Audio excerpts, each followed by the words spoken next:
Hi, Andrew here from KWMWine.com, your favourite place to buy wine online, of course. Today we're trying Domaine Capuano, Ferreri, Santenay, Vignes from 2014. So Santenay is a village in the very southern part of the Côte de Beaune. So it would probably have one of the warmer climates of probably the warmest climate nearly of the Côte d'Or due to its southerly location.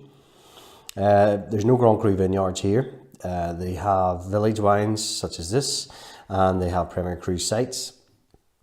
But typically it's an area to go to for a bit more value in your Burgundies, I suppose. You're getting Côte d'Or wines, but you're paying fractions of the price that you'd be paying for wines from a few kilometres north in that part of the world. 100% Pinot Noir. This particular property, Capuano Ferreri, has about 16 hectares. So that's a fairly large property holding, I suppose, in the grand scheme of Burgundy, because it's such a small area.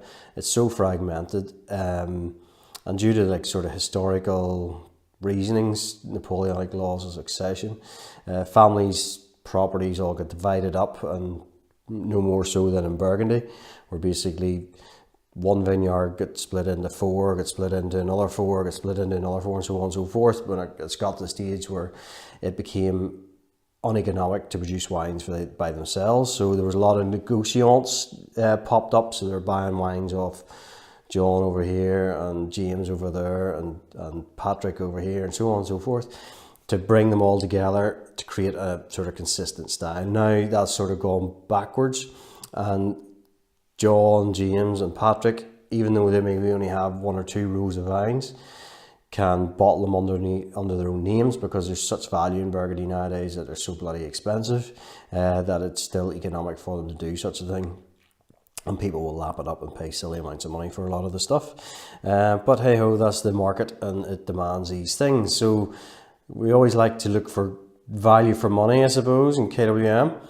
And we found some of that with Capuano Ferreri's wines, and no more so than their Santenay Vielles.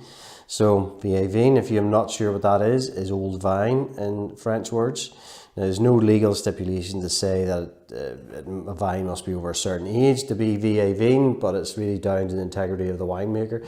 But often is the case, wines are maybe 35, 40, 50 years old. In this particular case, I don't know exactly how old the vines are, but I'm sure they're up there with that, because Burgundy is a very old area, so there's a lot of old vines in the particular place. So Pinot Noir being Pinot Noir, thin-skinned, it doesn't draw a lot of colour out of it, so as you would expect. This is more on the lighter sort of body, nice sort of cherry, ruby sort of colour to it. Just swirling that, I can sort of get wafts of the nose coming across here. It's quite aromatic, and that's a key thing with Pinot Noirs in general, is about the aromatics to them as well. Oh, that is nice. Oh, that's lovely. Now, this is a Monday night.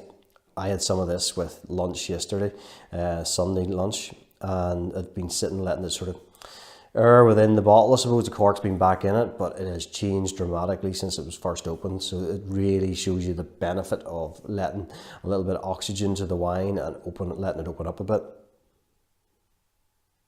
Oh, lovely red fruits, sort of creamy notes. It's just like red fruit compote with like yogurt. There's something slightly mentholy herbal in there as well. Oh, it's very appealing. Sort of wine, you can tell that it's quality when you just can't go past the nose. You keep going back and back to the nose. It's beautiful.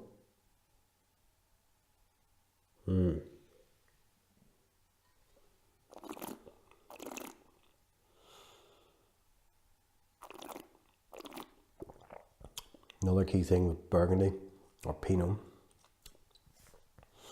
is texture. Sort of velvety texture, and this has got it.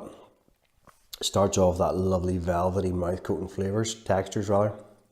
Follows through into a nice sort of red berry fruit again.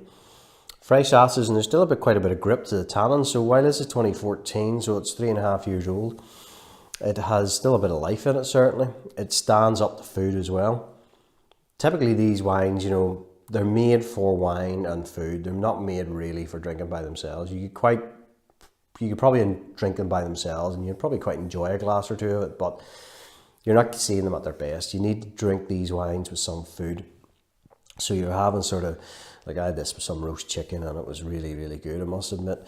It drank beautifully and I was reluctant to sort of keep as much in the bottle as I did after it, but I managed to restrain myself and keep it there. I'm glad I did, so I could do this tasting. Oh, beautiful, beautiful nose, really nice. So, you know, again, Burgundy and value are not two words that tend to go in the same sentence. You generally tend to have to pay a lot of money to get quality Burgundy nowadays, and particularly under 20 quid in Côte d'Or anyway, it's very hard to get. This one hits those numbers. It's just coming in under 20 quid, 19 quid or something at this point in time, and it is a lot of wine for your money. Like, you know, a lot of the time you sort of think £20 Pinot Noir, you go, forget Burgundy, go to New Zealand, for example, go to South Africa, go to somewhere else, but not Burgundy for 20 quid. Well, you can go back there with wines like Capuano, Ferreri, Santenay, and you'll not be disappointed. You get a really nice bottle of wine and it'll sort of make you appreciate the region a little bit. It has nice levels of complexity. It's never going to be Premier Grand Cru levels, for example, but it drinks very, very nicely. You'll not be disappointed. So there you go. Capuano Ferreri's Santenay Vignes 2014. Remember, caterwine.com. Place where taste matters. Cheers.